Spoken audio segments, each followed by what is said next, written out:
Friday night marked the beginning of the IHSA state football playoffs, and we start things with SHG. The Cyclones, stunned in the first round by Jacksonville a year ago, hoping to avoid a similar fate on the same field at Memorial Stadium this season, hosting Decatur MacArthur. The Cyclones didn't exactly run away with it early, but their defense had them in control the whole time. They swarmed for the sack, and then after a special teams gaffe, Billy Fleshley with a big stick on the quick out. Later that drive, Nate Lois, who had the huge INT at the Rochester game, he comes up with another. That led to a Chris Harris score. Griffin led 20-7 at the half. Second half, the Cyclones, this starts to look a little bit more familiar here. Pat Smith, he'll look left, then look right. Mitch Trees gets behind the defense. It's going to go for 73 yards deep into general territory before he is eventually brought down. Chris Harris does the honors from there on 4th down and 1 from the goal line.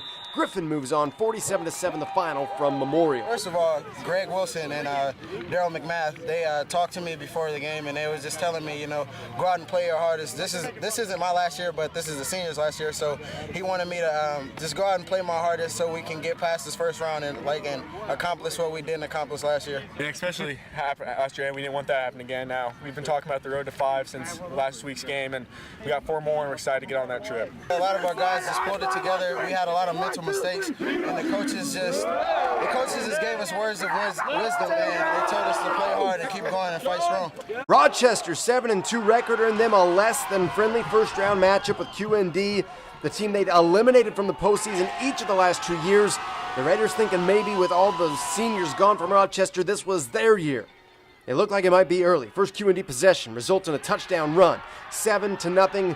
Raiders took an early lead, and knowing points might be at a premium, they followed that up with an onside kick. Rockets can't control it. QND does. It led to another Raiders score. QND led 14-0 before Rochester ever had a possession in this game. But see, having a possession was all that Rochester really needed. Wes Lunt, calm and composed, finds Garrett Dooley for Rochester's first score of the game. 14-7, Rockets trailing by a touchdown, and Lunt's looking for Zach Grant on this night. Word was the Raiders playing a double and triple team him.